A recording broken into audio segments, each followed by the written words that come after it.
من يهد الله فلا مضل له ومن يضلل فلا هادي له. أشهد أن لا إله إلا الله وحده لا شريك له وأشهد أن محمدا عبده ورسوله. يا أيها الذين آمنوا اتقوا الله حق تقاته ولا تموتن إلا وأنتم مسلمون. يا أيها الناس اتقوا ربكم الذي خلقكم من نفس واحدة وخلق منها زوجها وبث منهما رجالا كثيرا ونساء واتقوا الله الذي تساءلون به والأرحام إن الله كان عليكم رقيبا.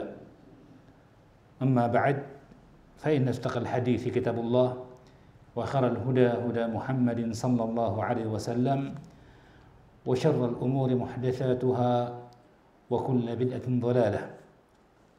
إخواني في الدين أخوات في الله Azni Allah wa iyyakum.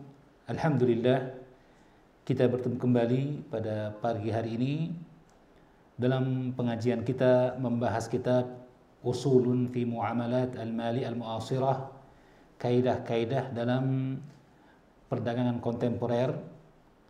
Kitab yang ditulis oleh Syekh Dr. Khalid bin Abdullah Al-Muslih hafizahullah ta'ala wa ra'ahu. Dan pada pertemuan yang terdahulu, pekan yang lalu, terakhir pembahasan kita adalah tentang pokok atau kaidah yang ketiga, yaitu man'ur riba, terlarangnya riba. Artinya, setiap bentuk perdagangan kontemporer, bisnis masa kini, yang terdapat padanya riba, maka dia adalah terlarang menurut syariat. Ya. Dan pada hari ini kita akan membahas kaidah yang keempat. Sebelumnya kita ingin ingatkan dahulu bahwa dalam contoh penerapan kaidah ini tentang haramnya riba dalam jual beli kontemporer, Syekh menyebutkan dua perkara. Yang pertama adalah kartu kredit, yang kedua adalah surat-surat berharga atau cek, ya.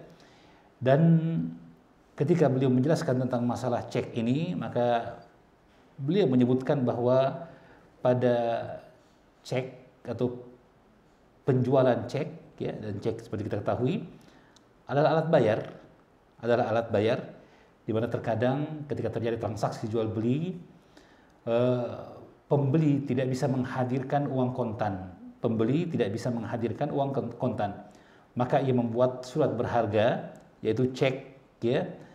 Apakah cek itu atas nama orang yang diminta untuk orang yang diberikan kepadanya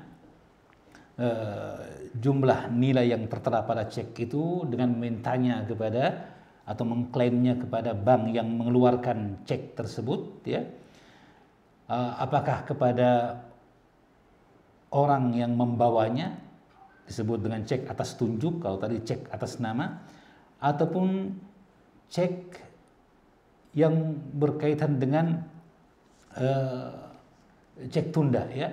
Jadi artinya dikeluarkan cek itu pada hari ini misalnya, tetapi bisa dicairkan pada pekan yang akan datang misalnya, ya. Maka ini bentuk dari bentuk transaksi dalam jual beli, istilahnya cek mundur, ya, istilahnya cek mundur. Maka cek-cek seperti ini, surat berharga seperti ini tidak boleh diperjualbelikan, ya, karena ya apa yang ada pada cek ini hakikatnya adalah pemberian kewajiban, ya, artinya adanya kewajiban sejumlah nilai dari harta kepada pihak yang mengeluarkan cek tersebut kepada orang yang membawa cek itu atau orang yang disebutkan namanya atau pemilik dari cek tersebut, ya. Biasanya seorang membuka terlebih dahulu rekening giro di bank, ya, dan dengan itulah, ya, ia mengeluarkan cek untuk dicairkan pada waktu yang ditetapkan, ya. Terkadang cek yang diberikan lebih besar daripada nilai uang yang ada pada rekening giro dari orang yang mengeluarkan cek tersebut, ya. Misalnya dia cuma punya 50 juta di rekeningnya, rekening gironya, tapi dia mengeluarkan cek dengan harga 60 juta, ya, maka disebut dengan cek kosong, ya. Disebut dengan cek kosong, tidak sesuai dengan apa yang dimiliki dari tabungan gironya, ya. Maka cek ini intinya adalah sekali lagi bentuk pembayaran yang sifatnya takjil, ya, diakhirkan pembayarannya. Maka terkadang kita dapatkan orang menjual cek, ya, cek yang harga 2 juta misalnya dibeli kontan dengan harga 1,5 juta misalnya, ya. Maka dapatkan oleh penjual cek itu uang kontan 1,5 juta, dan pembeli cek tersebut mengantongi atau memiliki cek yang seharga 2 juta, tetapi dia membutuhkan waktu 1 pekan, namanya cek mundur, untuk bisa menariknya atau mengklaimnya. Maka ini tentunya adalah riba nasi'ah, ya, riba nasi'ah, riba di mana dia uang, ya, adalah barang ribawi, disyaratkan bahwa dia haruslah yadan biyadin, sejenis, ya, tukar dengan yang sejenisnya, maka harusnya dia kok dalam bentuk kontan yadan biyadin. Tidak boleh ada yang satu kontan, yang satu tangguh tempo, ya. Nah, maka di sana adalah bentuk riba. Kemudian Syekh juga mengingatkan dalam penjelasan beliau terhadap kitab ini bahwa sebagian ulama mu'asirin, sebagian fuqaha kontemporer, ya, mengharamkan takmin tijari. Takmin tijari adalah asuransi bisnis, asuransi perdagangan, ya, seperti asuransi terhadap kerusakan barang misalnya, atau tanggungan jiwa, polis jiwa misalnya, atau asuransi beasiswa dan semisalnya, yang tujuannya adalah bisnis, profit, ya. Karena asuransi ada 2, asuransi bisnis yang diinginkan dengan yang profit, dan asuransi yang sifatnya sosial, ya. Nah, sebagian ulama sepakat bahwa asuransi sosial dibolehkan. Adapun asuransi bisnis yang sifatnya profit seperti polis jiwa, ya, asuransi beasiswa dan sebagainya, maka kebanyakan para ulama mengatakan haramnya, ya, dan telah datang keputusan dari majma' fiqhi tentang masalah ini. Hanya saja sebagian ulama mu'asirin menyebutkan alasan pengharaman takmin at-tijari, asuransi profit, asuransi perdagangan ini adalah karena adanya riba. Karena adanya riba, ya. Itu seorang membayar premi setiap bulan dengan kadar tertentu. Nanti ketika terjadi kecelakaan misalnya, maka mereka akan dibayarkan sesuai dengan keadaan kecelakaan yang terjadi atau kerugian yang terjadi karena kecelakaan itu, ya. Maka sebagian ulama sekali lagi mengatakan bahwa pengharaman takmin tijari ini karena sisi riba, ya. Dia membayar sekian, preminya sebulan sekian, yang kalau dihitung totalnya mungkin sekian, tapi ketika terjadi klaim, eksiden, kejadian atau apakah, ya, seperti polis jiwa dan semisalnya, atau beasiswa, ketika akan masuk universitas maka diklaim, ya, ternyata dana yang digunakan, yang diklaimnya lebih tinggi dari total premi yang dibayarkan. Katanya ini riba, ya, katanya ini riba. Nah, Syekh Khalid Al-Muslim mengatakan illah riba pada takmin tijari ini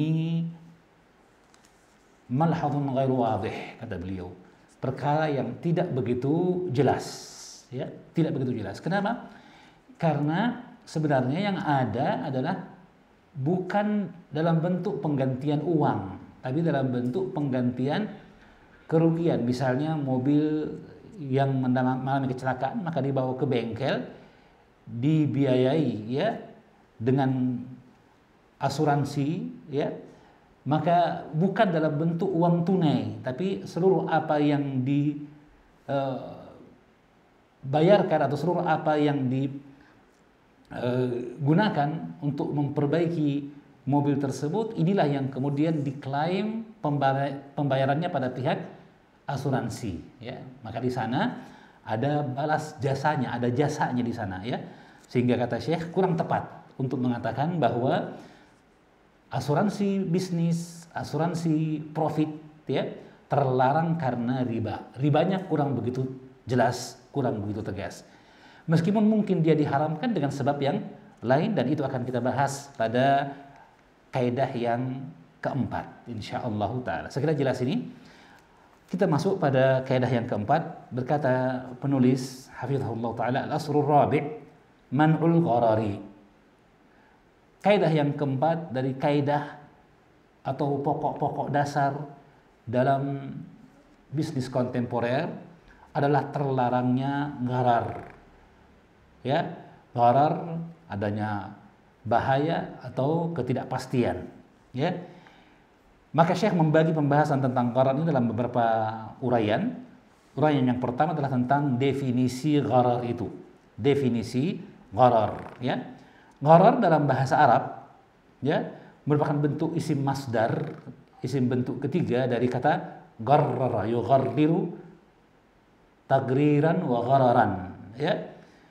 Dan gharar ini adalah kalimat yang maknanya berputar sekitar makna an-nuqsan, kekurangan, wal khatar, bahaya, wat ta'arrud lil halakah, mengantar kepada kebinasaan, wal jahl, atau ketidaktahuan, jahalah, ketidaktahuan, ketidakpastian. Ya, demikian disebutkan oleh Syekh, dinukilkan dari kitab Lisanul Arab dan yang lainnya dari kutubul lughah, ya. Jadi intinya gharar dari sisi bahasa berarti an-nuqsan, adanya kekurangan, al-khatar, bahaya, at-ta'arrudil halakah, mengantar kepada kebinasaan, kehancuran, dan yang keempat al-jahl, ketidakpastian, ketidakjelasan, ya. Adapun maknanya secara istilah syariat menurut apa yang didefinisikan dengannya oleh para fuqaha, ya, maka gharar ini diungkapkan, digambarkan oleh para fuqaha dengan penggambaran yang berbeda-beda dalam berbagai mazhab yang ada. Tetapi semuanya terpulang kepada makna lughawi yang tadi kita sebutkan. Makna lughawi yang tadi disebutkan, yaitu adanya kekurangan, bahaya, mengantar kepada kebinasaan ataupun ketidakpastian, ya. Akan kita buktikan nanti dengan mengecek masing-masing dari definisi yang disebutkan oleh Syekh Khalid dari penukilan para ulama dalam masalah ini. Yang pertama disebutkan adalah definisi as-Sarakhsi, ya. Beliau mengatakan gharar adalah ma yakunu mastural aqibah, apa yang akhirnya tidak jelas, masturul aqibah, ma yakunu masturul aqibah, sesuatu yang tidak jelas akhirnya, endingnya tidak bisa ditebak, tidak jelas, ya. Nah, ini berarti kembali kepada mana? Jahal atau jahalah. Makna yang keempat dari empat makna atau pengertian secara bahasa dari al-gharar itu sendiri. Kemudian Ibnu Arfah mendefinisikan gharar itu sebagai ma syukka fi husuli ahadi iwadaihi awil maqsudi minhu ghaliba, adalah apa yang diragukan dari diraihnya, didapatkannya salah satu dari dua barang yang diperdagangkan, ya, namanya akad muawadhah, itu saling tukar menukar barang. Dialah yang disebut dengan at-tijarah, jual beli, ya. Ya. Maka jika kemudian terjadi keraguan, mungkinkah didapatkan harganya, nilai dari barang, atau harganya ada tapi mungkinkah didapatkan barang itu tidak jelas, ya, diragukan kemampuan kita untuk menghadirkan barang itu kepada pembeli, maka ini namanya gharar. Jadi gharar, kata beliau, ma syukka fi husuli ahadi iwadhihi, sesuatu yang diragukan untuk menghadirkan salah satu dari barang yang dipertukarkan itu, ya. Berarti ini membawa kepada bahaya. Satu sisi tidak pasti, tidak jelas apakah bisa didapatkan nilai harganya atau barangnya. Contohnya misalnya jual beli burung yang terbang, ya. Ya, seorang menjual burung yang terbang, maka uangnya mungkin bisa dihadirkan, tapi burungnya baru mau ditangkap, ya. Jual beli budak yang lari, budak itu harta, ya. Seorang menjual budaknya, yang budaknya ini lari, mungkin harganya di pasar sekitar 5 juta misalnya budak itu, tapi karena lari dia korting, saya jual budak saya berapa? 1 juta saja. Mana dia? Lari. Silahkan cari sendiri, hubungi rekanan polisi kalian untuk dapatkan budak itu, sudah itu bayar 1 juta sama saya saja, ya. Maka ini tidak diragukan kemampuan untuk dihadirkannya barang yang diperjualbelikan. Barang komoditas ini tidak pasti. Namanya apa? Gharar. Ya, ada jahala di situ, ya. Ada at-tarudil halakah. Kenapa? Penjualnya dapatkan uang, tapi pembelinya belum tentu dapat barangnya. Maka bahaya, khatar, bahaya di sana, ya. Maka makna-makna tersebut, nuqsan, khatar, ya, at-tarudil halakah, ada pada definisi Ibnu Arfah, ya. Kemudian Syirazi Asy-Syafi'i mendefinisikan gharar adalah man tawa anhu amruhu wa khafi alaihi aqibatuh, ya. Apa yang perkaranya samar dan tersembunyi akhirnya, ya, sama dengan tadi, ada jahala, ada bahaya, ada dalamnya juga mengantar kepada kebinasaan, ya, adanya kadar yang kurang dan sebagainya, ya. Abu Ya'la Al-Musili juga memberikan definisi ma taraddada baina amraini laisa ahaduhuma adhara, apa yang membawa kepada kebimbangan di antara dua perkara yang salah satunya tidak ada yang lebih zahir, ya, artinya meragukan, tidak jelas, kembali kepada jahala juga. Ibnu Taimiyah rahimahullah mendefinisikan al-ghararu huwal majhulul aqibah, sesuatu yang tidak pasti akhirnya, ya, tidak pasti akhirnya, ya. Ya, maka ini intinya tentang gharar itu, ya, disimpulkan oleh Syekh Khalid Al-Muslih dari definisi yang disebutkan oleh para ulama. Maka beliau mengatakan bahwa definisi yang paling lengkap, yang paling sempurna menurut beliau adalah ma la yu'lamu husuluhu aw la tu'rafu haqiqatuhu wa miqdaruhu.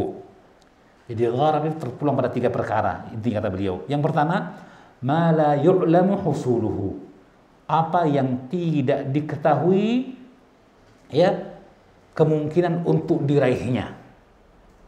Nah, seperti tadi burung yang terbang dijual, ya, membeli ikan, ya, di laut, ya, belum ditangkap, mungkin ditangkap, mungkin tidak, mungkin bisa didapat, mungkin tidak, ya.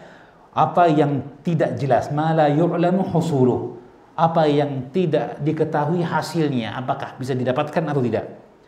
Aw la tu'rafu haqiqatuh, atau apa yang tidak diketahui hakikatnya, ya. Seperti seorang mengatakan, saya menjual kepadamu apa yang di dalam kantong ini, apa yang dalam karung ini. Karung ini apa isinya? Nggak jelas barangnya apa, ya. Mungkin kucing, mungkin juga baju cakar, ya, mungkin juga sepatu dan sebagainya, tidak jelas. Maka ini tidak jelas hakikatnya, atau mungkin jelas hakikatnya tetapi tidak jelas kadarnya, ya. Saya jual, ya, baju cakar yang ada dalam karung ini misalnya, ya, berapa potong pakaian di dalamnya tidak jelas, ya, berapa potong pakaian di dalamnya tidak jelas. Saya jual kepadamu jam tangan yang ada di kantong saya. Barang yang dijual, komoditas yang diperdagangkan jelas, apa itu? Jam tangan.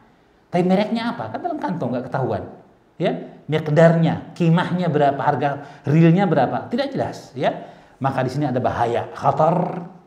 Mungkin orang yang membelinya rugi, tidak mendapatkan barang yang sesuai dengan harga yang telah dia berikan. Ya, di sana ada ketidakjelasan hakikat atau kadar dari barang tersebut, jahalah. Ya, bisa mengantar kepada kebinasaan, kerugian. Ya, berkurangnya nilai dari barang tersebut karena tidak diketahui, ya, tidak sepadan dengan harganya. Maka ini semua adalah bentuk dari bentuk gharar. Saya ulangi, Syekh memilih definisi bahwa gharar adalah ma la yu'rafu husuluhu aw ma la yu'lamu husuluhu aw la tu'rafu haqiqatuhu wa miqdaruhu. Apa yang tidak diketahui, ya, kemungkinan untuk didapatkan barang tersebut, atau tidak diketahui hakikat atau kadarnya. Hakikat atau kadarnya. Ya. Maka saya mengatakan wa fil jumlati fa innal gharara thalathatu anwa'in. Kalau begitu kesimpulannya, gharar itu ada 3 jenis. Immal ma'dumu.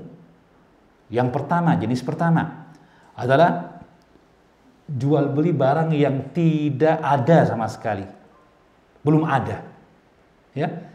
Maka yang seperti ini tadi la yu'lamu husuluh. Contohnya kata Syekh kahabalil habalah wa bai'is sinin. Contohnya seorang menjual, ya, janin yang ada di dalam janin hewan yang sedang hamil.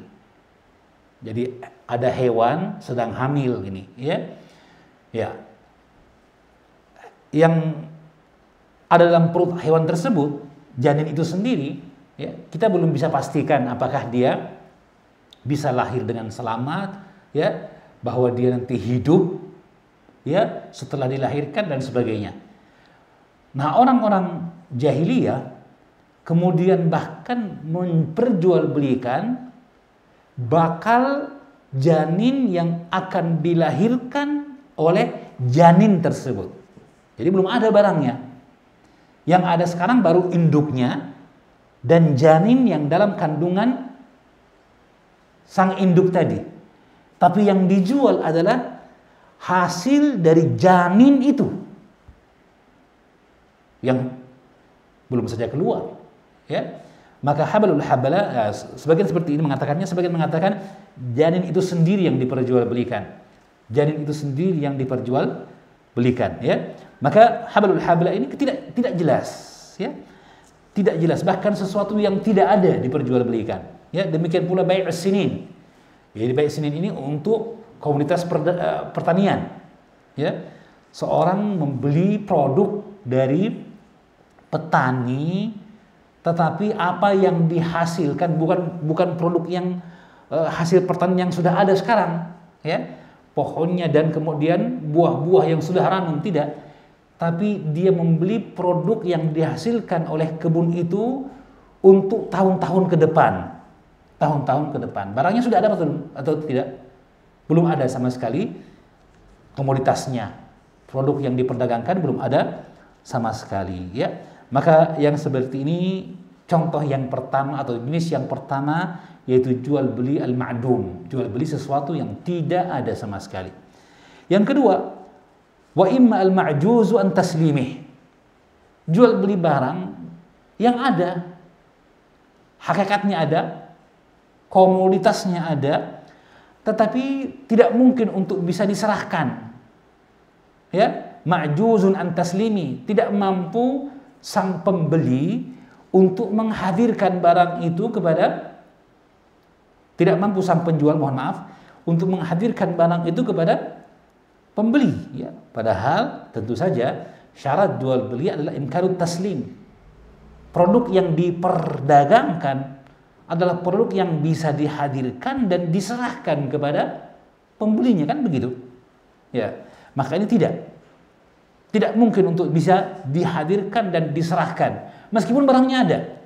Contohnya kata Syekh kal abdil abiq, ya, itu budak yang lari meninggalkan majikannya, ya, DPO, daftar pencarian orang, ya, atau kalau kita sekarang DPB, daftar pencarian budak, ya.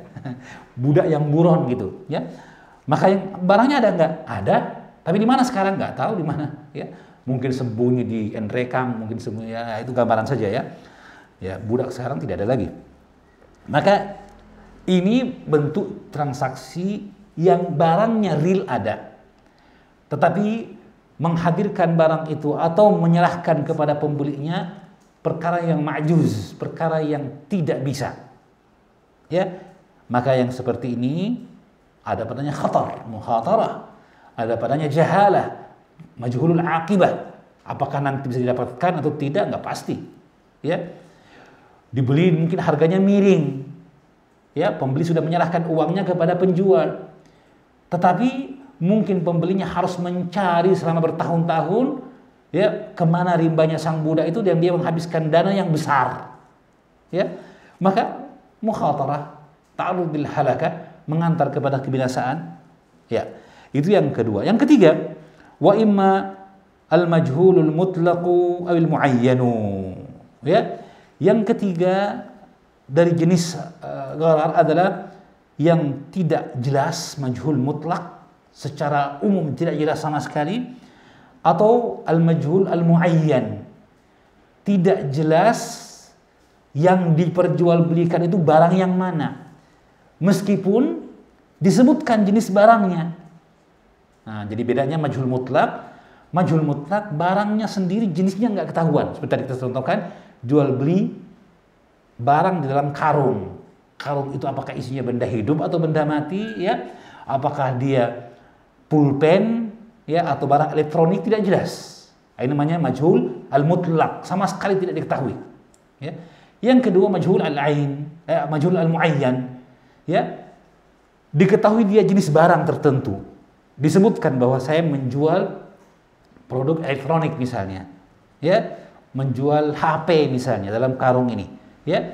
Tapi ya mereknya apa dan yang mana yang dijual tidak jelas, ya. Disentuhkan di sini al-majhul al-muayyan, al-majhul, ya,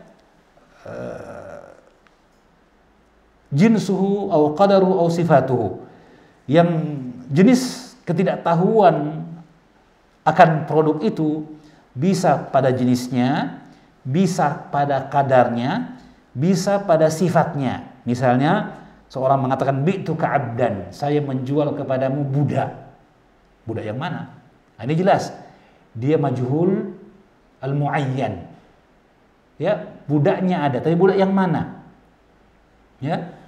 Bi'tuka ma fi baiti, saya menjual kepadamu barang yang ada di rumah saya. Nah, ini majhul al-jins. Tidak jelas jenis yang mana yang dijual, apakah kompor gasnya, ya, peralatan perabot rumah tangganya, ataukah kursi tamunya, sofanya, dan lain sebagainya, tidak jelas, ya. Au bi'tuka 'abidi, saya menjual kepadamu budak saya. Nah, jelas juga ini budaknya, bahwa budak milik dia. Tapi kalau dia punya budak 3 orang, yang mana yang dijual? Tidak jelas, ya. Majhul sifat, majhul qadar, ya, majhul al-jins. Ini bagian dari bentuk jahalah, ketidakjelasan, ya. Nah, inilah gharar yang dimaksud. Nah, tentu saja syariat ketika menetapkan terlarangnya bentuk-bentuk seperti yang disebutkan tadi, yaitu gharar, ya, jahalah, ketidakjelasan, ya, khatar, bahaya, ya, dari adanya kerugian dan sebagainya. Tentu saja syariat tidaklah melarang dari perkara ini kecuali dengan hikmah, ya. Nah, apa hikmahnya? Kata Syekh, wal hikmatu fi tahrimi hadzal naw' ma fihi min al-mukhatarati wa ihdathil adawati bisababi annahu qad yaghbanu fiha ahaduhuma al-akhara ghabnan fahishan mudirra.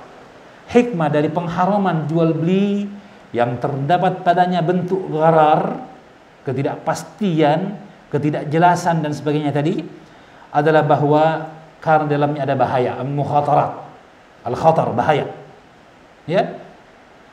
wa ihdatsul adawat, itu kerugian dari salah satu pihak, ya. Kemudian adanya permusuhan, menimbulkan permusuhan, ya, persengketaan, ya. Padahal kita mengetahui syarat mutlak dalam jual beli adalah apa? Antaradin, adanya keridhaan, ada keridhaan, ya, sukarela. Seseorang itu ketika terlibat dalam transaksi jual beli, maka dia dalam keadaan sukarela dan ikhtiarnya, ia memilih untuk terlibat di dalamnya dengan sukarela, ya. Maka adapun kalau seseorang masuk dalam suatu perkara dalam keadaan ia tidak menyadari, apalagi kalau ditipu, ya, kepada keadaan untung-untungan, maka ini akan menimbulkan komplain nantinya, ya. Dan komplain akan bisa menimbulkan munazaah, ya, pertengkaran. Pertengkaran bisa mengantar kepada adawah, permusuhan. Permusuhan bisa mengantar kepada apa? Muqatalah, peperangan, ya. Saling berkelahi, silang sengketa, dan ini perkara yang terlarang dalam syariat, ya. Kenapa terjadi? Karena salah satu dari dua pihak yang bertransaksi mengalami kerugian yang besar, mengalami kerugian yang besar, ya. Nah, ini perkara yang berkaitan dengan hikmah dari terlarangnya bai al-gharar, ya. Akan datang nanti contoh dari bentuk bai al-gharar, ya. Baik. Perkara yang berikutnya, pembahasan berikutnya adalah tentang adanya batasan dari gharar yang terlarang, ya.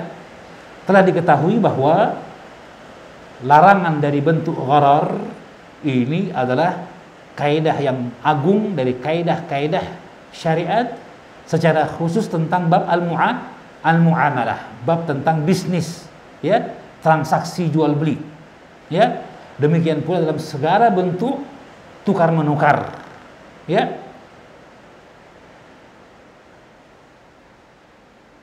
Yang demikian itu karena bahwa tukar menukar, ya, bisnis jual beli adalah perkara yang sangat dibutuhkan, ya, di kalangan manusia, ya. Oleh karena itu pastilah akan terjadi bentuk transaksi dan tukar menukar itu di antara mereka, ya, karena kebutuhan yang sangat akan hal itu, ya. Setelah kita sebutkan di awal pembahasan dahulu bahwa seorang manusia sepintar apapun ia, sepandai apapun dia, tidak mampu atau tidak akan mungkin ia mampu menyiapkan kebutuhannya, memenuhi kebutuhan hidupnya secara lengkap, ya. Maka dia butuh bantuan dari orang lain, dia butuh dari orang lain yang memiliki profesi keahlian yang berbeda dengannya, yang dengannya ia mendapatkan barang yang dia inginkan. Ia bisa memenuhi kebutuhan yang dia inginkan dengan membeli produk dari orang lain. Apakah dibeli dengan uang atau ditukar dengan barang yang merupakan produksinya, barter namanya, ya. Maka ini perkara yang jelas, ya. Nah, untuk itulah karena pasti terjadi, ya, yang namanya transaksi itu, maka Allah yang Maha Bijaksana menetapkan batasan tidak bolehnya ada gharar dalam bentuk akad itu, ya, baik dari sumber asalnya, ya, maupun pada prosesnya. Kenapa? Kata Syekh, litutammama bidzalika masalihul ibad wa tuhassanu amwaluhum min ad-dhiya wa tuqta'al munaza'at wal mukhasamatu bainahum. Ini sebenarnya bahagian dari hikmah juga. Hikmah dari adanya larangan syariat dari bentuk gharar dalam jual beli, ya. Kenapa? Agar maslahat di antara hamba itu tertunai dengan sempurna. Apa masalahnya tadi? Saling menggunakan, ya, manfaat yang dihasilkan dari produk orang lain, ya. Maka untuk sempurnanya maka diatur. Di antaranya larangan gharar tadi. Dengan itu sempurna maslahat hamba dan juga terjaga harta-harta itu dari ketidakjelasan. Harta pun terjaga dari hilang percuma, ya. penghasil produk barang itu, produsen berhak mendapatkan harga jerih payah dari proses ia memproduksi barang. Ya, itulah nilai harga barang yang didapatkan dari pembeli. Ya, pembeli pun berhak mendapatkan kadar yang senilai dengan uang yang telah dia keluarkan, kan gitu ya? Ya, sehingga dengan demikian masing-masing barang itu memiliki nilai yang dipertukarkan, tidak ada yang hilang percuma. Ya, Nabi telah mengingatkan dalam hadis Mughirah bin Syu'bah, di antara perkara yang dibenci oleh Allah SWT adalah idha'atul mal. Wa anna Allah yanha lakum thalathan, Allah melarang kepada kalian 3 perkara, al-qil wal qal wa kathratus su'al wa idha'atul mal. Dari gosip, qil wa qal, dari banyak bertanya yang tidak bermanfaat, dan dari membuang-buang harta. Dan juga di samping itu ya, adanya pembatasan untuk tidak terjadi gharar dalam transaksi jual beli, ini memutuskan dan menutup peluang terjadinya munazaat, terjadinya pertengkaran, mukhasamah, perseteruan di antara sesama anak cucu Adam, ya. Taib. Dan asal dari larangan gharar ini adalah apa yang datang dari hadis-hadis Nabi sallallahu alaihi wasallam, dan itu ada 2 jenis. Yang pertama, larangan secara global, larangan secara umum dari bentuk gharar. Yang kedua, larangan dari jenis-jenis jual beli tertentu, dari jenis-jenis jual beli yang ilahnya, sebab larangan itu terlihat dengan jelas adalah karena adanya gharar. Ya. Adapun jenis yang pertama, atau dari jenis yang pertama adalah hadis Abu Hurairah radhiyallahu taala anhu, beliau berkata, naha Rasulullah sallallahu alaihi wasallam an bai'il gharar. Hadis riwayat Muslim. Sahabat Abu Hurairah mengatakan, baginda Nabi sallallahu alaihi wasallam telah melarang dari jual beli gharar. Maksudnya bukan jual beli produk yang namanya gharar, bukan, tapi jual beli yang padanya ada bentuk gharar. Ya, apa gharar tadi? Ya, gharar itu adalah an-nuqsan, masih ingat dari sisi bahasa? An-nuqsan, adanya pengurangan dari nilai yang harusnya sebanding, sekufu, harusnya sebanding ketika dipertukarkan, tapi yang satu lebih kurang daripada yang lainnya, yang ini menimbulkan perselisihan, komplain dan sebagainya, atau khatar, bahaya, atau ta'arrud lil halakah, atau bisa mengantar pada kerugian, atau al-jahalah, atau ketidakjelasan, ya, ketidakpastian dalam komunitasnya atau sifatnya, ya, atau kadarnya, ya, atau jenisnya. Ya, maka secara umum dilarang dari bai' gharar berdasarkan hadis sahih riwayat Muslim tadi dari sahabat Abu Hurairah. Adapun jenis dalil yang kedua, larangan dari bentuk-bentuk jual beli. Sangat banyak. Di antara tadi disebutkan larangan dari jual beli habalul habalah, ya. Nabi melarang dari jual beli malaqih. Malaqih itu adalah apa yang ada pada perut onta dari janin. Ya, malaqih. Tidak jelas apakah dia janin itu dalam keadaan utuh atau cacat. Kan kita kadang mendengarkan, ya, hewan yang terlahir cacat, ya. Ada juga hewan yang lahir, ya, dengan bentuk yang tidak biasa. Kakinya misalnya 5, ada telinganya 3, atau ada kepalanya 2 dan sebagainya, itu cacat, ya. Maka yang seperti ini kan tidak ketahuan ketika dia masih dalam rahim ibunya. Maka syariat melarang jual beli manaqih. Juga jual beli madhamin. Madhamin ini adalah sperma yang terdapat pada sulbi dari pejantan, ya, biasanya diperjualbelikan, ya, apalagi jika pejantannya sehat, ya, pejantannya bagus, maka dicari oleh peternak yang punya hewan betina, dibelilah spermanya itu, ya, dengan harga tertentu. Ini kenapa? Ini bentuk dari gharar pula, dilarang oleh syariat. Kenapa dilarang? Karena tidak diketahui kualitas sperma itu.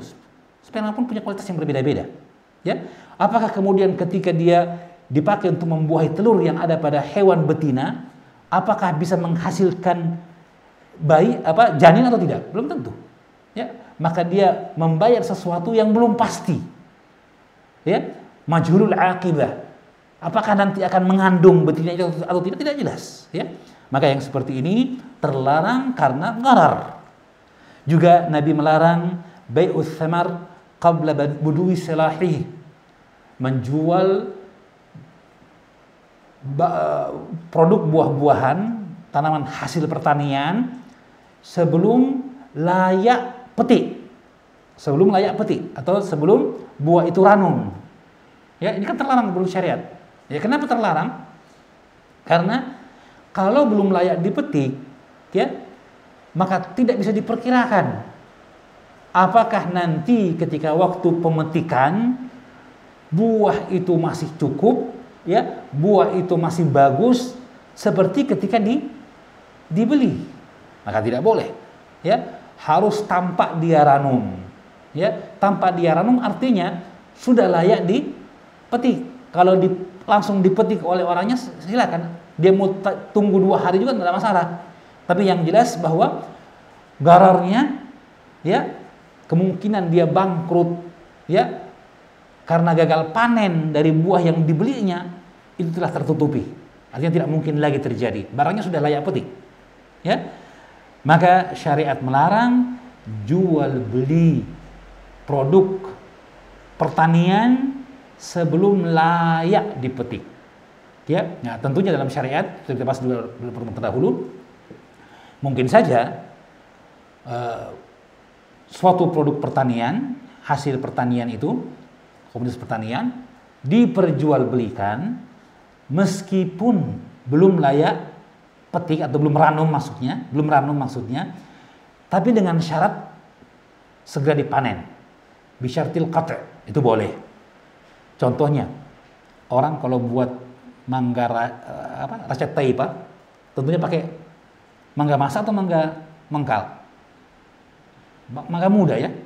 Ya. Berarti bolehkah diperjualbelikan mangga muda? Boleh. Ya, tapi syaratnya syarat qat'. Begitu dibeli, kamu potong, panen gitu. Untuk dijual.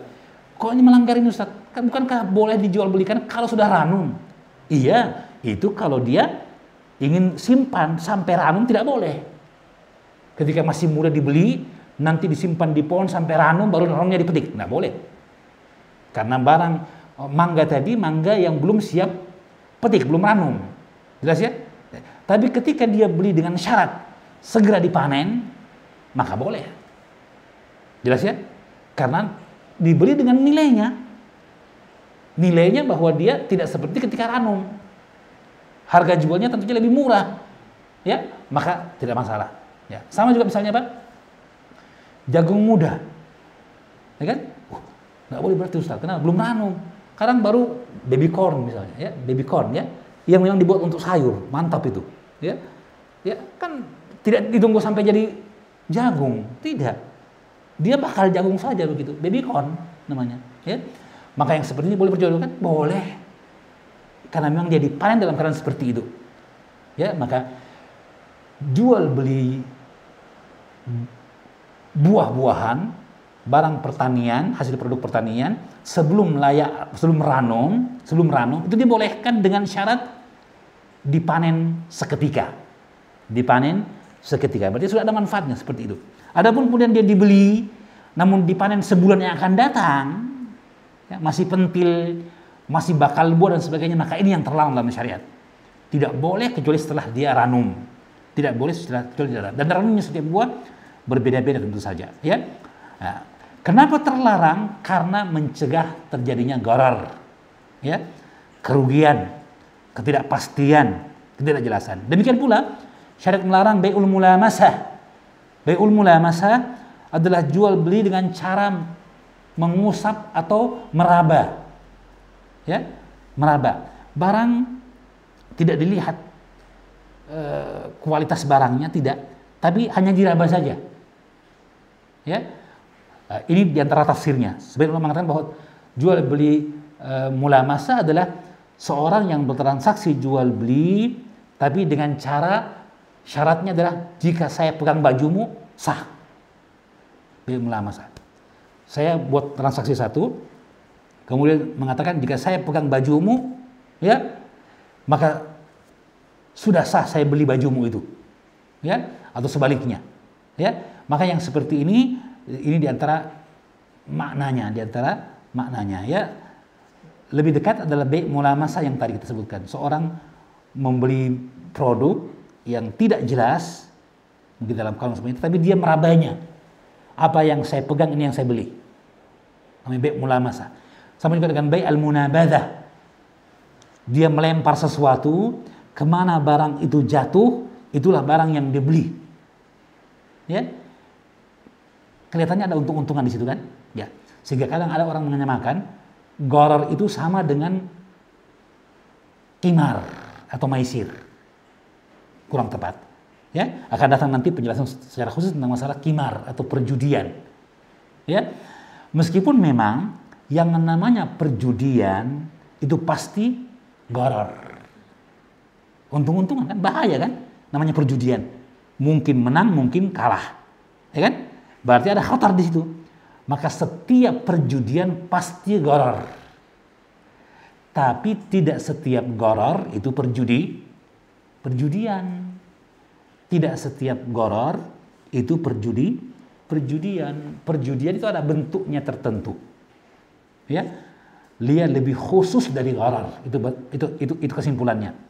Ya, itu kesimpulannya. Tetapi ya, kita singgung karena mungkin ada yang menyamakan, tapi berbeda.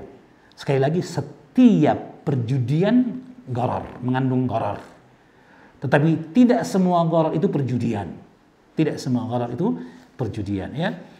Ya. Jadi al-munabadzah, kemudian juga larangan syariat menjual barang atau komoditas yang tidak mungkin untuk dihadirkan. Seperti jual beli burung yang terbang di udara. Ya.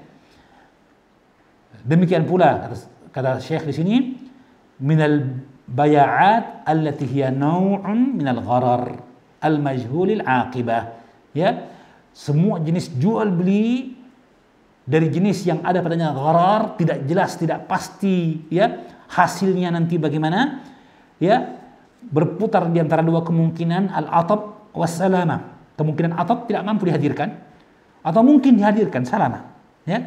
Ada faktor untung-untungan, yang jelas ada bahayanya, ya. Sawa'un kana al-ghararu fil 'aqd aw al-'iwad awil ajal, apakah gharar itu ada pada jenis akadnya ataupun pada produk komoditasnya atau pada waktunya. Nah, pada waktu seorang yang bertransaksi jual beli dibayar kemudian, barangnya diambil, bayarnya kemudian, tidak ditentukan kemudiannya kapan. Ya, nah ini membuka ruang apa? Perselisihan, ya.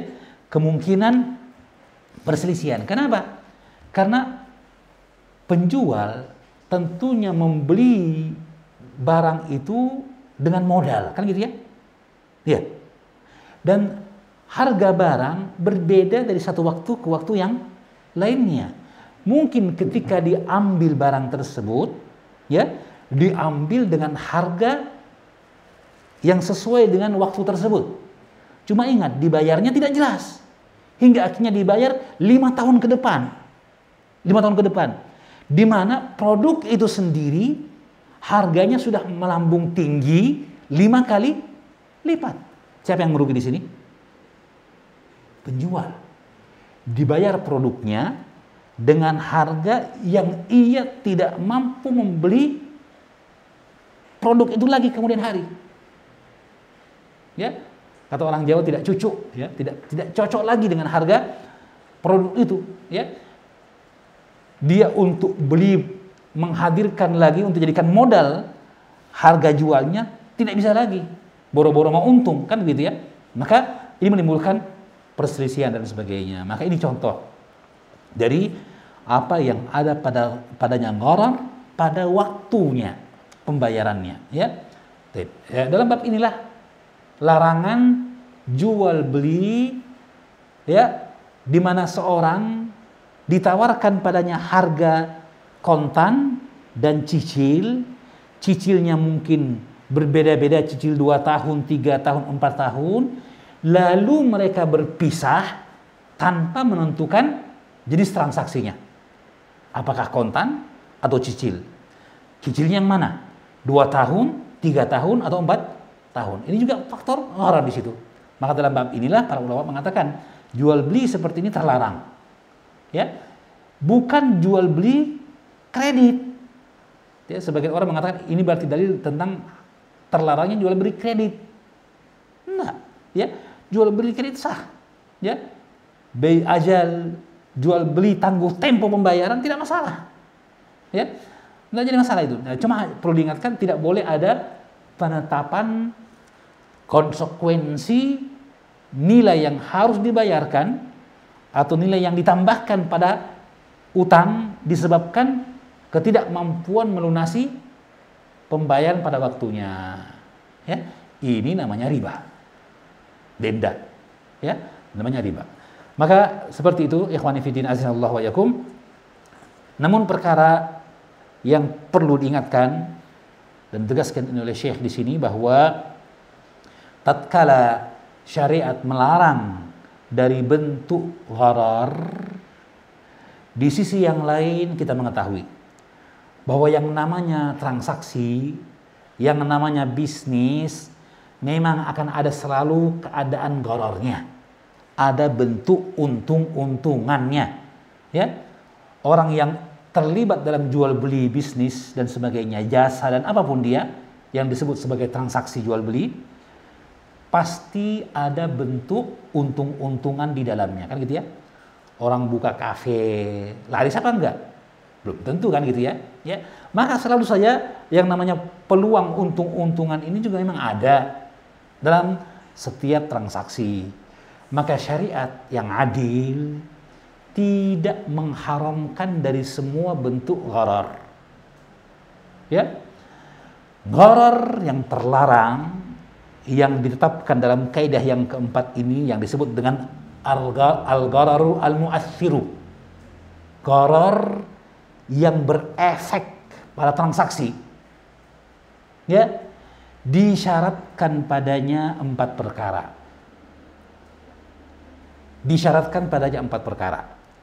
Jika suatu produk atau suatu transaksi terdapat padanya gharar, untung-untungan, tetapi tidak memenuhi kriteria yang 4 ini, maka dia gharar al-muqtafar namanya. Gharar yang terabaikan. Al-gharar al-ma'fu. Gharar yang dimaafkan. Gharar yang mau tidak mau pasti ada dalam bentuk transaksi dan perdagangan. Ya, maka Syekh kemudian menyebutkan di sini perkara ini dan belum mengingatkan hal ini penting sekali. Kenapa? Sebab kalau gharar secara total terlarang, maka ini akan menutup semua bentuk transaksi jual beli. Berarti tidak boleh transaksi. Ya, kita kalau beli misalnya kulkas, beli kulkas, ya, apakah kita tahu semua bagian dalam dari kulkas itu? Kita suruh bongkar kulkasnya. Coba lihat, saya mau lihat kabel-kabel listriknya bagaimana. Benar apa enggak susunan? Jangan ada terbalik. Tidak kan? Ya. Maka kita membeli produk kulkas itu cuma disuruh coba, ya, di bagian testernya, oh nyala, fungsi, selesai. Kan gitu ya? Adapun kabel apa yang digunakan dan sebagainya, kita tidak teliti tentang hal itu. Maka ini gharar apa tidak? Gharar, ya, tetapi gharar yang muqtafar, yang dimaafkan. Jelas ya? Ya. Nah, ini yang perlu diingatkan oleh Syekh di sini. Syekh mengingatkan kepada kita bahwa yang namanya gharar tidak bisa lepas dari muamalah, ya. Oleh karena itu para ulama menetapkan syarat-syarat, ya, yang harus ada pada jual beli dari bentuk gharar. Yang gharar inilah yang menjadi penyebab transaksi itu terlarang. Disebut dengan gharar al-mu'assir. Gharar yang berefek kepada pengharaman suatu transaksi jual beli kontemporer. Ada 4. Yang pertama, Awalan an yakuna al-ghararu katsiran ghaliban 'ala al-akhar. Yang pertama adalah bahwa gharar itu ketidakjelasan, bahaya ya, dan kemungkinan mengantar kepada kerugian. Ini haruslah dalam bentuk gharar al-katsir. Gharar yang banyak, ghaliban secara umum. Banyak secara umum. Telah bersepakat para ulama bahwa gharar al-yasir, gharar yang sedikit, tidak menghalangi dari keabsahan suatu transaksi. Ya.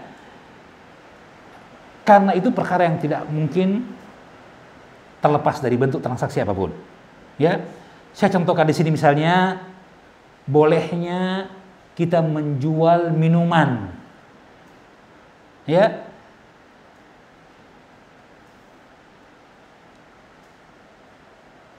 Bolehnya menjual minuman, ya. Atau seorang yang masuk WC dengan membayar ujrah. Ya, biasanya di fasilitas umum, di terminal, dimanapun. Ya, kita masuk kamar mandi, ya, kita bayar uang 2.000 perak biasanya kan, gitu ya. Ya, kalau mandi, ya bisa 3.000 perak biasanya, kan begitu. Ya, buang air kecil di Ustadz, ya tetap 2.000 perak. Ya, nah di sini kan tidak jelas, ya berapa lama orang di kamar mandi, ya kan? Terus berapa banyak air yang digunakan untuk cebok, mohon maaf nih, ya kan? Tentunya kan uang pembayaran itu kan untuk biaya membersihkan kamar mandinya, ya. Air yang digunakan diisap dengan listrik misalnya, ya kan? Maka membayar listriknya, ya kan? Maka banyak tidaknya air yang digunakan berpengaruh nggak kepada biaya? Berpengaruh, ya. Maka orang yang masuk membayar 2.000 tadi mungkin dapatkan air sebanding dengan harga 2.000, mungkin tidak, kan gitu ya? Ya. Pemilik barang juga mungkin mendapatkan nilai yang cukup untuk menutupi kerugiannya dari penggunaan air, mungkin tidak. Maka ada untung-untungan di situ. Tapi dia gharar yang yasir, ya, gharar yang ringan, ya. Maka ini contoh. Syekh dalam syarahnya terhadap kitab ini memberikan contoh seperti restoran prasmanan. Restoran prasmanan. Meskipun prasmanan dalam artian kita sekarang ini bahwa restoran yang pemiliknya ambil sendiri makanan, kan gitu ya? Orang bilang warung tunjuk-tunjuk, ya kan? Juga bisa seperti itu, diambilkan oleh pelanggannya. Kan nantinya dihitung ya. Ya. Tapi ada namanya restoran, namanya buffet restoran. All you can eat. Semua yang dihidangkan kamu boleh makan. Bayarnya sekian, 200.000 misalnya, 250.000. Kalau dia makan pagi, 350.000 kalau makan siang, makan malam. Karena kalau makan siang, makan malam, biasanya orang makannya lebih formal namanya. Lebih banyak dibanding makan sarapan, kan gitu ya? Ya. Apa yang dia beli, dia beli terserah. Dia mau makan Chinese food, masakan Cina, atau masakan Oriental misalnya, ya di Cina maksudnya ya, atau masakan Timur Tengah misalnya, atau masakan Eropa. Yang jelas nilai yang dia bayar berapa? 200.000. Ada nggak yang begini? Ada, namanya buffet restoran, buffet restoran. Nah, ada untung rugi nggak sini punya? Ada kemungkinan. Ya, dia beli produk, ya tentunya sih makanan berkelas yang ditawarkan, makanan berkelas. Tapi orang bisa ambil semua jenis makanan, kan gitu ya? Dia cicip ini, cicip itu gitu, ya. Maka yang seperti ini ada kemungkinan gharar, tapi ghararnya yasir, ghaliban. Kenapa? Karena pemilik restoran telah memperhitungkan itu. Ya. Kalau dalam bentuk sederhana mungkin kalau kita di Makassar ini apa? Beli coto 15.000 gratis ketupat, ya. Ya. Orang makan ketupat macam-macam, ya. Ada yang mungkin yang seperti antum 10 ketupat masih bisa, ya. Kalau saya mungkin 15 ketupat tidak ada ya orang 15 ketupat. Ya paling rata-rata 2 ketupat saja, ya. Orang yang pala 5 ketupat, kan gitu ya. Mungkin ada yang lebih dari itu. Tapi intinya bahwa itu telah diperhitungkan oleh penjual cotonya. Makanya cotonya pun ada patokan harga 15 sampai 20, ya. Maka Yang seperti ini gharar al-muktafar, la yu'athir. Ya, tidak memberikan pengaruh yang besar kepada transaksi sehingga dengan demikian tidak dikatakan ya sebagai perkara yang menyebabkan haramnya transaksi tersebut. Jelas ya? Nah, ini syarat yang pertama tadi apa? Bahwa ghararnya harus banyak. Dampak kerugian yang ditimbulkan haruslah besar. Hitungannya apa? Urf ghalib. Ya, jelas. Kalau orang bilang, tapi Ustaz, kalau buffet restoran itu Ustaz, harganya saja berapa? 250 Ustaz. Paling murah 200 ribu. Ya, bisa sampai jutaan bahkan di sebagian restoran yang lainnya. Wah, ini kan kalau dibanding dengan warung Tegal Ustaz, rugi banyak sekali. Ya iya, tapi kan beda warung rumahan, warung pinggir jalan, warung Tegal dengan warung seperti itu yang menyiapkan masakan Oriental, masakan Timur Tengah dan sebagainya. Beda tentunya. Maka itu setara, tidak masalah. Jelas ya? Ya. Jadi hukumnya ghalib, hukumnya urf tentu saja. Bukan standar tertentu yang dipakai. Standar orang maksudnya. Tidak. Standar yang biasanya umum menurut kadarnya. Nah, itu syarat pertama. Syarat yang kedua, ayyumkinat taharruzu minal gharari duna harajin wa masyaqqatin. Bahwa gharar itu mungkin untuk seorang menghindar darinya, mungkin untuk dihindari tanpa kesulitan, tanpa kepayahan. Ya. Jadi syaratnya gharar yang memberikan pengaruh, efek, ya, tidak bolehnya suatu transaksi adalah bahwa jika gharar itu bisa dihindari tetapi tidak dihindari. Jelas ya? Adapun jika dia gharar yang tidak mungkin untuk dihindari, maka tidak memberikan efek. Bukan gharar yang mu'assir. Kata Syekh menjelaskan, faqad ajma ahlul ilmi ala anna ma la yumkinu at-taharruzu fi min al-gharari illa bi masyaqqatin qal gharari al-hasli fi asasatil judrani wa dakhili butunil haywani aw akhiri thimari allati bada salahu ba'dihha duna ba'din fa innahu mimma yutasamahu fihi wa yu'fa anhu. Kata Syekh, bersepakat para ulama bahwa apa yang tidak mungkin untuk dihindari dari gharar kecuali dengan kesulitan yang besar. Contohnya, misalnya gharar yang timbul dari pondasi dinding. Kita beli rumah misalnya. Ya. Apakah pondasi dinding itu kita tahu? Ya. Berapa ukuran pondasinya? Berapa kekuatan pondasinya? Tidak kan? Tidak kita tahu. Majhul aqibah. Kita tidak tahu kekuatan pondasinya itu. Ya. Ya, tetapi kan berat untuk membongkar kembali kan? Tunggu Pak, saya mau periksa dulu rumah tak. Bagus jika pondasinya. Gimana cara Pak? Saya bongkar dulu lantainya. Masyakkah, ya kan? Menyulitkan. Maka yang seperti ini kalaupun ada ghararnya di situ, ma'fu, dimaafkan. Yutasamuh fihi, dimaafkan, ya. Itu contohnya.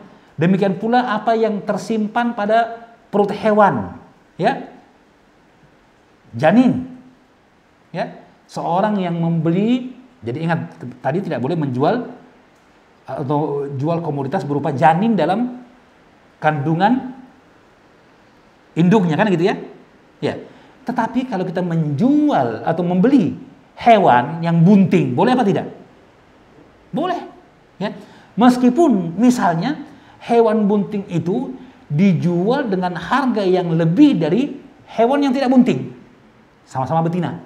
Kambing betina misalnya, yang ini tidak bunting, tidak hamil, ya, dijual misalnya 1 juta. Yang satu hamil, ya, dijual 1,5 juta. Berarti kehamilan memberikan pengaruh apa tidak pada nilai? Memberikan pengaruh. Paham ya? Tapi saya membeli apanya? Janinnya atau kambing yang bunting? Kambing yang bunting boleh menurut syariat. Yathbutu tab'an ma la yathbutu istiqlalan. Boleh menurut syariat, itu kaidahnya. Boleh menurut syariat memperjualbelikan barang yang dia mengikuti barang asal.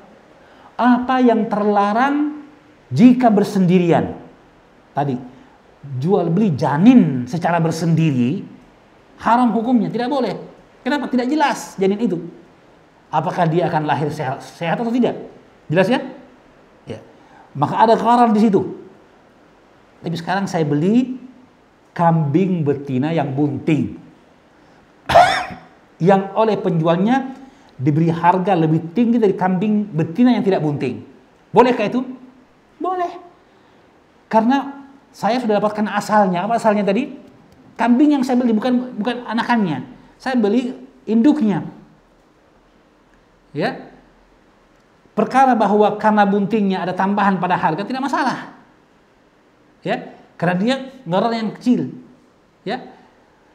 Maka yang seperti ini ya tidak masalah. Kalau harus ya bawa ke dokter hewan, lalu USG janinnya bagaimana dan sebagainya, kan ini masyakkah.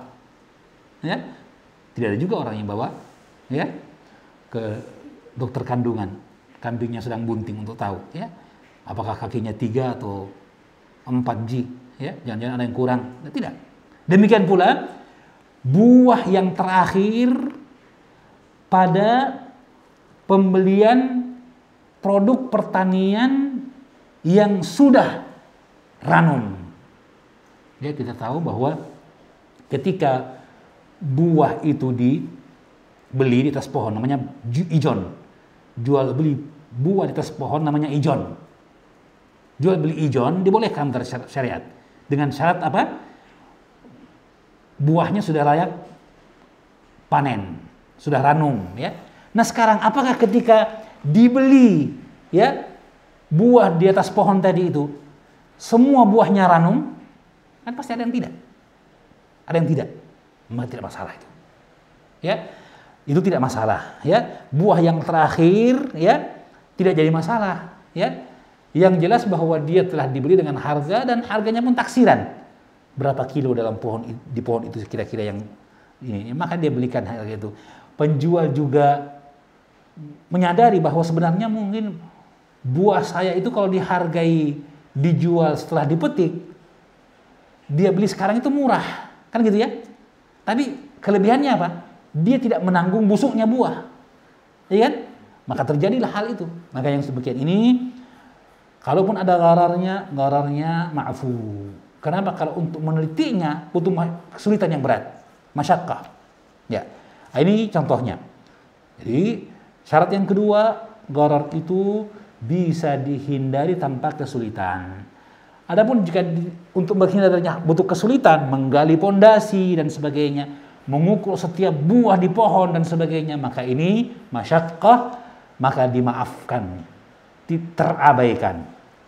Ketiga, syarat yang ketiga, alla tad'u ilal gharari hajatun ammatun, bahwa gharar itu tidaklah dituntut oleh kebutuhan umum. Ya. Tidaklah dituntut oleh kebutuhan umum. Artinya suatu transaksi ada kemungkinan ghararnya, ketidakjelasannya di situ. Tetapi masyarakat secara umum membutuhkan hal itu. Ya. Untuk mereka saling menghidupi di antara mereka, hajat mereka untuk berdagang seperti itu. Maka kita mengatakan al-hajatul 'ammatu tunazzalu manzilat ad-darurat. Hajat, kebutuhan jika diberkaitkan dengan orang banyak, maka itu menduduki kedudukan darurah. Menduduki kedudukan darurat.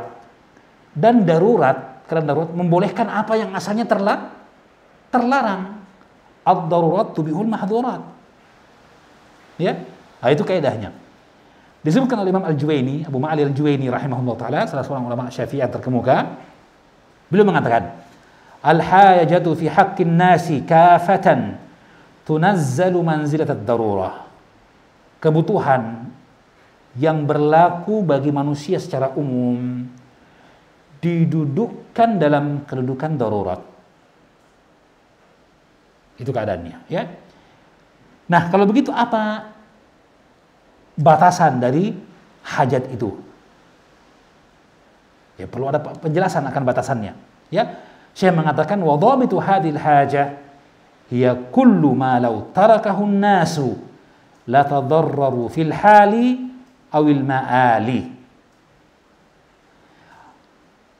Batasan dari hajat itu adalah bahwa perkara yang jika ditinggalkan oleh manusia maka akan menimbulkan mudarat bagi mereka di saat itu atau di masa yang akan datang.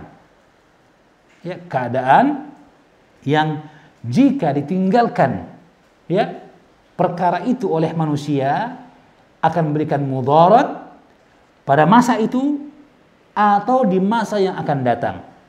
Ya. Fa idza da'at hajatun nas ila muamalatin fiha gharar la tatimu illa bihi fa inna yakunu min al-gharar al-ma'fu anhu. Ya.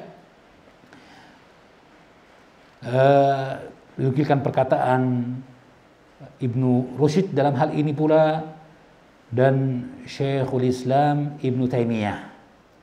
Ya, berkata Ibnu Taimiyah kita nukilkan karena penting. Kata beliau, wasyari'u la yuharrimu ma yahtaju an-nasu ilaihi. Syariat tidak akan mungkin mengharamkan sesuatu yang dibutuhkan oleh manusia. Minal bai'i, dari jenis transaksi jual beli. Li ajli naw'in minal gharari, disebabkan satu bentuk gharar yang dalamnya. Bal yubihu ma yahtaju ilaihi min dzalik, bahkan syariat membolehkan apa yang dibutuhkan dari perkara tersebut. Ya. Sebagai contoh saya menyebutkan adalah yang tadi jual beli ijon. Jual beli ijon. Dia jual beli barang atau buah-buahan yang masih di pohon. Adakah gharar di situ? Ada gharar? Ada. Apanya? Jumlah buahnya itu. Berapa kilo ketika dipatik, berapa kilo dia. Ya. Maka sang pembeli itu yang akan menjual kembali barang itu tentunya. Sang pembeli menaksir. Kira-kira di pohon itu, sekarang musim rambutan ya, rambutannya kira-kira bisa sampai 4 karung. 4 karung kalau saya petik. Ya. Dalam prakteknya mungkin bisa lebih bisa kurang. Sang penjual mungkin punya tentang hal itu, mungkin juga tidak punya pengetahuan.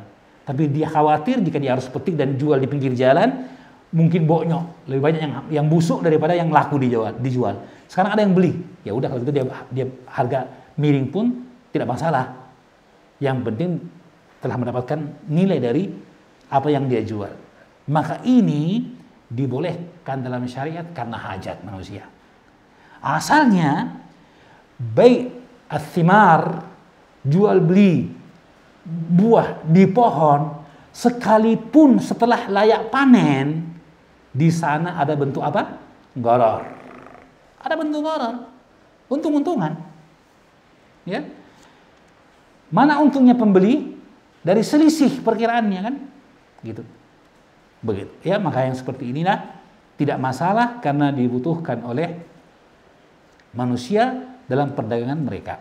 Ya, sama-sama untung istilahnya. Sama-sama untung, ya. Jadi hadis larangan dari jual beli buah-buahan sebelum layak panen, layak petik, ya. Di dalamnya ada bentuk gharar sesungguhnya, berarti bolehnya jual beli jika sudah layak petik. Yang ada padanya pemikiran gharar, tetapi demikianlah syariat membolehkan karena kebutuhan manusia terhadapnya. Ya. Saya menyatakan wajud dilalah, sisi pendalilan dari poin hadis tentang larangan jual beli buah sebelum layak panen. Hadis Abdullah bin Umar, ya, sahih Bukhari Muslim. Sisi pendalilannya kata beliau, anna Nabiyya sallallahu alaihi wasallam arkhasa fi ibtiya'i thamri nakhli ba'da budui salahiha mumqatan ila kamali salahihi wa in kana ba'du ajza'iha lam yukhlaq. Fadalla dzalika ala ibahati ma tad'u ilaihi al-hajatu min al-gharar. Sisi pendalilannya adalah bahwa Nabi sallallahu alaihi wasallam membolehkan untuk menjual buah dari pohon kurma setelah layak panen. Muqatan ila kamali salahihi, tetap dibiarkan sampai dia sempurna ranum semua. Ya. Meskipun pada bahagian dari yang diperjualbelikan itu ada yang lam yukhlaq. Artinya sudah layak panen, tapi belum semuanya meranum kan begitu ya? Ya. Maka ada yang belum ada ranumnya di situ. Lam yukhlaq. Ya. Tetapi dibolehkan karena kebutuhan. Karena kebutuhan. Yang demikian. Nah, syarat yang keempat untuk adanya gharar al-mu'assir, gharar yang memberikan efek pada terlarangnya transaksi itu. Yang pertama tadi apa? Gharar yang sedikit, ya. Jadi ghararnya harus banyak tentunya. Syaratnya gharar banyak, ya. Yang kedua, gharar yang tidak mungkin dihindari kecuali dengan kesulitan, ya. Jika ghararnya bisa dihindari tanpa kesulitan, maka dia memberikan pengaruh. Jika tidak bisa dihindari kecuali dengan kesulitan, maka tidak berpengaruh, ya. Kemudian yang ketiga, bahwa gharar yang dituntut oleh kebutuhan umum. Yang seperti ini tidak memberikan pengaruh. Jika tidak dituntut, maka dia mempengaruh. Gharar al-mu'assir. Yang terakhir dari gharar al-mu'assir adalah ayyakun al-ghararu aslan ghairu tabi'in. Ayyakun al-ghararu aslan ghairu tabi'in. Bahwa gharar itu sifatnya asal, bukan penyerta, bukan ikutan. Ya, gharar yang tabi', gharar yang mengikut, ini dimaafkan. Ya, tidak seperti gharar yang asal. Ya, karena kaidah mengatakan yathbutu tab'an ma la yathbutu istiqlalan.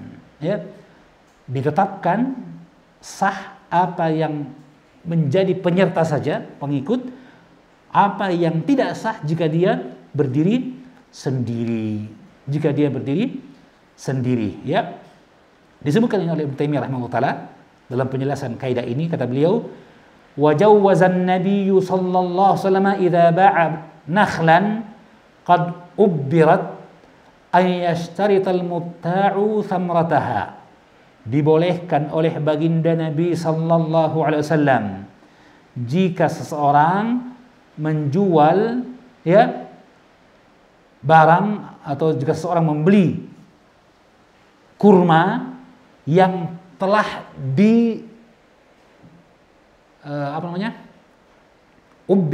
telah dikawinkan, ya.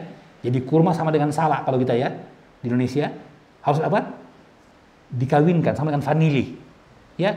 Tidak bisa kawin sendiri, ya, mesti dikawinkan. Tidak, perkawinan pembuahan tidak terjadi dengan kubu-kubu dan lainnya, tidak, tapi dengan proses perkawinan, ya. Maka seorang membeli misalnya kurma dari kebun kurma, tapi dengan syarat bahwa, ya, dia juga mengambil apanya? Buahnya nanti, paham, ya? Dia juga mengambil, astagfirullah. Ya, aja seorang membeli pohon kurma, ya, tapi yang menjualnya mengatakan dengan syarat bahwa buahnya masih milik saya ambil. Nanti buahnya saya ambil misalnya, ya. Ya. Yang seperti ini, ya, buah dari pohon itu sudah apa tidak? Belum ada. Baru dikawinkan pohon kurmanya. Ya. Bakal buahnya pun belum ada. Apalagi dikatakan sudah ada buah yang layak panen, belum ada. Ya. Tapi dibolehkan. Kenapa? Karena intinya yang dibeli adalah pohonnya, bukan buahnya. Yang dibeli adalah pohonnya, bukan buahnya. Ya, jadi seperti tadi beli janin. Ya. Beli janin dari hewan secara bersih tidak boleh. Tapi beli induknya yang dengan itu harganya lebih tinggi induk hewan yang sedang bunting tadi dibanding dengan hewan betina, tidak masalah. Ya, demikian pula di sini, ya. Seorang membeli pohon kurma misalnya tadi, pohon kurma, ya. Kemudian dia syaratkan bahwa dia mengambil pula buahnya. Karena kenapa? Sudah dikawinkan ini. Ya. Bukan cangkok, dikawinkan. Ya, kurma tidak akan terjadi buahnya tanpa ada perkawinan. Seperti salak. Salak tidak akan berbuah pohon salak itu kalau tidak dikawinkan. Vanili pun begitu, harus dikawinkan. Ada yang tidak perlu dikawinkan. Artinya perkawinannya karena angin misalnya, atau karena serangga yang nempel, ya. Maka yang seperti ini tidak butuh untuk dikawinkan dengan sengaja gitu. Tapi kurma tidak. Nah, seorang membeli pohon kurma, ya, yang sudah dikawinkan, ya, maka pemiliknya kemudian memberikan nilai lebih tinggi dibanding hanya beli pohon kurma yang belum dikawinkan. Bolehkah itu? Boleh, ya. Loh, kan dia jual, seolah dia jual dua buahnya juga, padahal belum ada buahnya. Ya, tetapi ini hanya mengikuti kepada pohonnya. Jadi ada harga lebih pada pohon kurma yang telah dikawinkan ketika dijual dengan dibandingkan harga pohon kurma saja. Kenapa bisa lebih? Karena kemungkinan berbuahnya tadi. Nah, padahal belum layak panen, betul, belum layak panen, tapi dia hanya mengikuti asalnya, yaitu pohonnya. Maka tidak masalah. Tidak masalah. Demikian, ya. Baik. Ya, inilah 4 syarat, ya, dari syarat sebuah bentuk gharar pada transaksi itu memberikan efek dan pengaruh, ya. Baik. Tentang bentuk praktek penerapan dari larangan gharar dalam muamalah muasirah, dalam bentuk transaksi jual beli kontemporer, maka Syekh memberikan contoh di sini. Ada 2 contoh, ya. Kita ringkas saja. Yang pertama adalah bentuk transaksi jaminan sosial atau jaminan yang tepatnya asuransi profit, asuransi yang sifatnya adalah mengeruk keuntungan, bukan asuransi sosial, ya, bukan asuransi sosial, ya, tapi asuransi yang dengannya keuntungan, meskipun mungkin dinamakan asuransi jaringan sosial atau asuransi sosial, ya, tapi sebenarnya dia adalah asuransi profit yang dengannya keuntungan. Adapun asuransi sosial yang dalam syariat dibolehkan adalah asuransi tanpa pemberian beban premi, kemudian seseorang masuk dalamnya sukarela dan seseorang siapapun bisa mengklaimnya. Itu namanya asuransi sosial, ya. Adapun asuransi at-tijari, takmin at-tijari, asuransi yang sifatnya profit, keuntungan, ya. Ada metode yang digunakan dalam metode hitung dengan perkiraan, aktuaria dan sebagainya untuk seorang yang memiliki perusahaan asuransi ini meraih keuntungan darinya. Ya.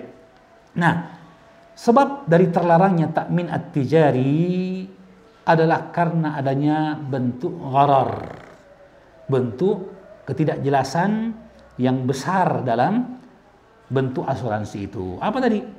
Ya, orang yang bayar premi per bulan, ya, jika tidak terjadi kecelakaan pada mobilnya misalnya, maka ia tidak mendapatkan apa yang telah dibayarkannya. Kan begitu, ya? Sebaliknya, kalau dia mengalami kecelakaan, ya, terkadang mengalami kecelakaan setelah sebulan mendaftar sebagai, ya, nasabah dari perusahaan asuransi itu. Artinya jumlah premi yang dia setorkan belum cukup untuk menutupi kerugian dari kerusakan mobil, ya kan, gitu ya? Ya, berarti yang rugi siapa sekarang? Perusahaan asuransinya.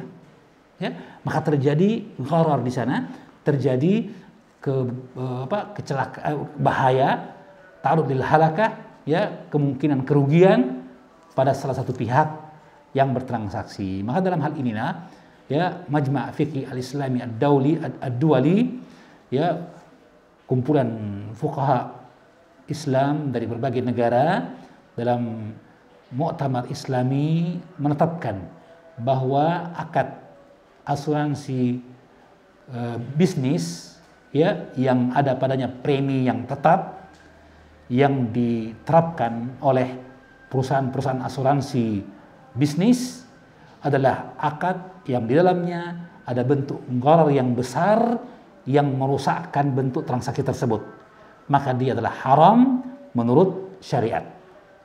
Ya, demikian pula dalam keputusan Majma' Fiqih Al-Islami, ya, di Mekah, anggota dari OKI, Rabita Alam Islami, organisasi konferensi Islam, ya, menetapkan dalam persoalan mereka bahwa akad asuransi perdagangan adalah dari bentuk transaksi perdagangan yang memiliki kemungkinan ihtimaliyah, yang memiliki kemungkinan-kemungkinan yang terkandung dalamnya bentuk gharar yang besar, bentuk gharar, untung-untungan, ketidakpastian yang besar, ya.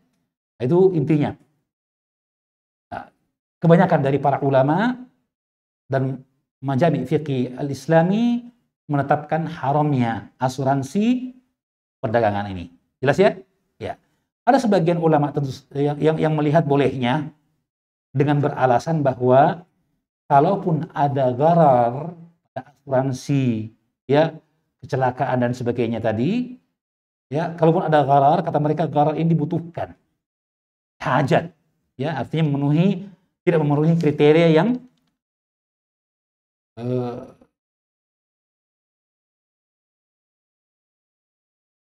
ketiga, ya, tidak memenuhi kriteria yang ketiga. Itu bahwa ada hajat katanya, karena tidak namanya kecelakaan mobil dan sebagainya itu perkara yang biasa terjadi dan banyak terjadi kerugian karenanya. Bukan hanya korban harta benda tapi juga korban jiwa. Karena itu kata mereka hajat membolehkan adanya asuransi kecelakaan. Ya, itu pendapat yang membolehkan. Sebagian dari para ulama membolehkan hal itu, ya, wallahu a'lam bishawab. Baik, saya kira sampai sini dulu. Ada pertanyaan dari jamaah, kita coba jawab. Afwan Ustaz, bagaimana hukum membeli produk di mana dengan memanfaatkan promo diskon dalam akhir tahun? Apakah termasuk dalam rangka merayakan tahun baru?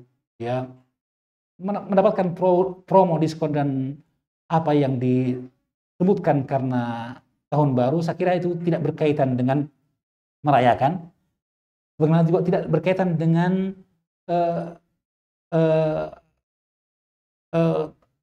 sah tidaknya transaksi. Ya. Bagaimana tidak berkaitan dengan sah tidaknya transaksi. Transaksi terjadi tanpa atau dengan diskon tersebut. Artinya kita hanya mencari karena diskonnya, kan. Boleh jadi seperti itu. Tapi bahwa yang kita inginkan adalah produk barang itu sendiri. Dan diskon itu terserah dari penjualnya mau berikan berapa kita. Mau berikan karena munasabah tertentu. Kita tidak ada hubungan dengan hal itu. Ya, kita hanya memanfaatkan dari nilai barang tersebut dan memberikan harga yang setimpal dari produk yang kita beli, ya. Adapun harga diberikan murah dan sebagainya itu tergantung dari penjualnya, ya. Tidak sepakat inamal bai'u an taradin. Pasti terjadi karena saling ridho, ya.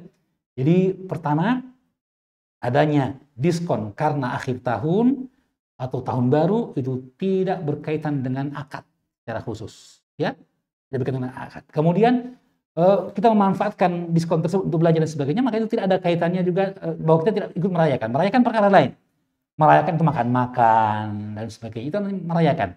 Ittikhaduha 'idan, menjadikannya sebagai perayaan adalah dengan cara yang disebutkan tadi, ya. Adapun seorang mendoakan saudaranya, ya, tahun Hijriah misalnya, yang kita pernah bahas tentang masalah hukum mengucapkan selamat tahun baru Hijriah misalnya, ya, apakah dibolehkan atau tidak. Yang menjadi pendapat para ulama bahwa itu hukumnya adalah urf. Hukumnya adalah urf, adat saja, ya. Mengucapkan selamat bulan Muharram, bulan penuh berkah, ya. Selamat, ya, bulan Ramadan, ya, bulan yang penuh berkah. Maka yang seperti ini hukum tahani. Hukum tahniah tidak masalah, ya. Tidak masalah. Ya, adapun yang dipermasalahkan oleh para ulama adalah jika seorang berkaitan dengan Muharram misalnya, berkaitan dengan Ramadan, buat acara rame-rame, makan-makan dan sebagainya, maka itu menjadikannya Id, hari raya. Ini tidak dibenarkan dalam syariat. Wallahu a'lam bishawab. Ini yang kami ketahui. Yang kedua, mau tanya, di tempat kami kalau musim cengkeh biasanya ada pembeli memborong cengkeh tersebut, tapi cengkeh tersebut belum bisa dipanen atau masih muda. Pembeli hanya menafsir hasilnya saja.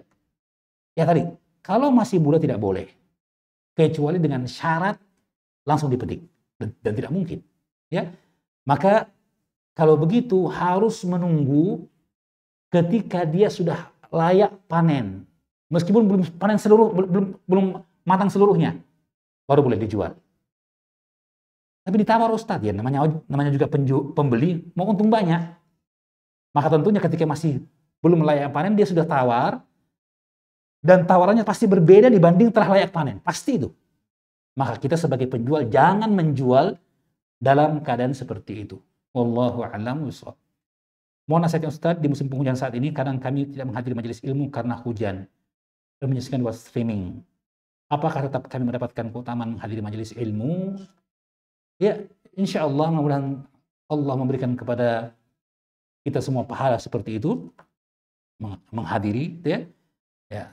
Dengan tentunya menjaga adab-adab majelis ketika kita bermajlis meskipun dengan melalui live streaming tadi. Ya. Artinya kita tenang, ya, mendengarkan dengan baik, konsentrasi dan sebagainya. Karena inilah yang akan menjadikan kita masih terikat dalam majelis tersebut.